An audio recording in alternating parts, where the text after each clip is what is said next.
Hello everyone, मैं Pritam Kumar ji, position writer, Bihar से बिलकोट। आप सभी का अपने चैनल प्रीतम सॉफ्टवेयर लर्निंग में स्वागत करता हूं।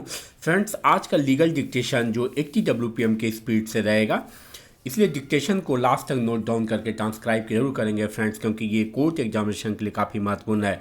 फ्रेंड्स, अगर आप पहली बार मेरे चैनल पर विजिट किए हैं तो कृपया मेरे चैनल को जरूर सब्सक्राइब कर लें, तब बेल बटन को भी जरूर प्रेस कर लें। अगर ओल्ड सब्सक्राइबर हैं तो इस डिक्टेशन को अपने ग्रुप में भी शेयर करें। Be ready for dictation. The petitioner filed a suit for specific performance of an alleged agreement of sale dated 15 July 2003. Stop. The trial court dismissed the suit by judgment and decree dated 19 May 2008. Stop. The High Court dismissed the petitioner's appeal. Stop. Both the courts held that the petitioner had not approached the court with clean hands and that he had failed to prove any concluded contract for sale. Stop. High Court found that the defendants in the suit were also not above board in their conduct. It found that both sides were guilty of having lied on oath and deserve to be prosecuted. Stop. On the ground that courts were overburdened with litigation, the High Court decided that instead of directing prosecution, heavy costs should be leveled on both petitioner and respondents to be paid to the state, which spends money on providing the judicial infrastructure. Stop. It then proceeded to impose exemplary cost of rupees 1 lakh on the petitioner and rupees 1 lakh on the respondents and directed that the costs should be deposited with the Delhi High Court Legal Services Committee. Stop. Para.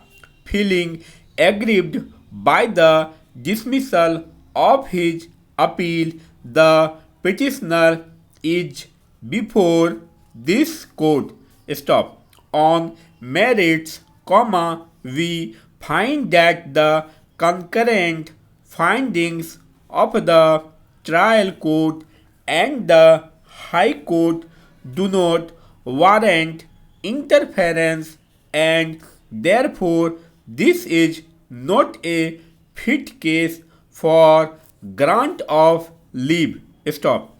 The learned counsel for the petitioner submitted that levying cost of rupees 1 lakh against the petitioner was not warranted. Stop. He submitted that as the appeal before the High Court arose out of a civil suit, costs were governed by Section 35 and 35A of the Code of Civil Procedure and cannot exceed what is leviable under those provisions.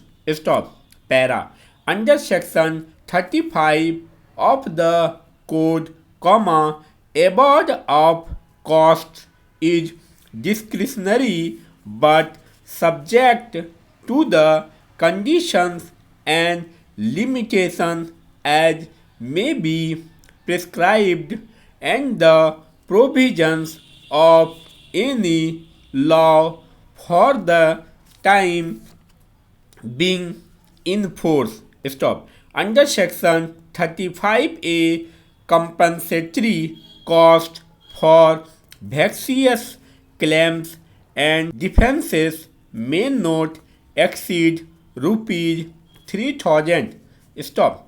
Further, the primary object of levying cost under section 35 and 35A of the code is to recompense a litigant for the expense incurred by him in litigation to vindicate or defend his right.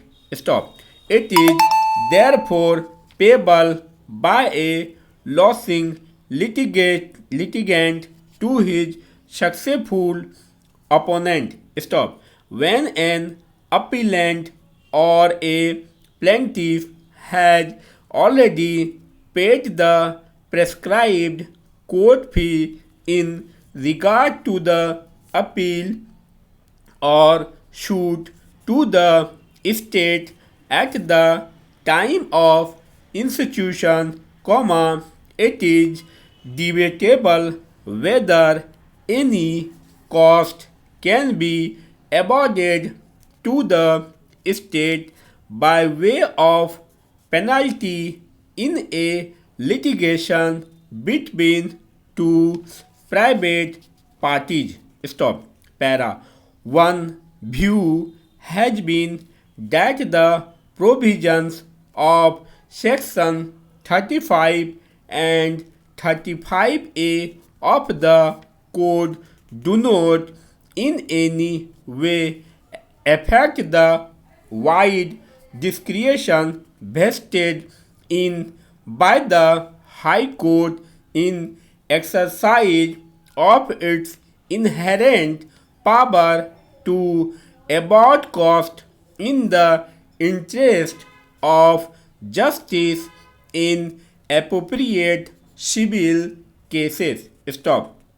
The more sound view, however, is that though award of costs is within the discretion of the court, it is subject to such conditions and limitations as may be prescribed and subject to the provision of any law for the time being in force. Finally, stop. Thanks for watching.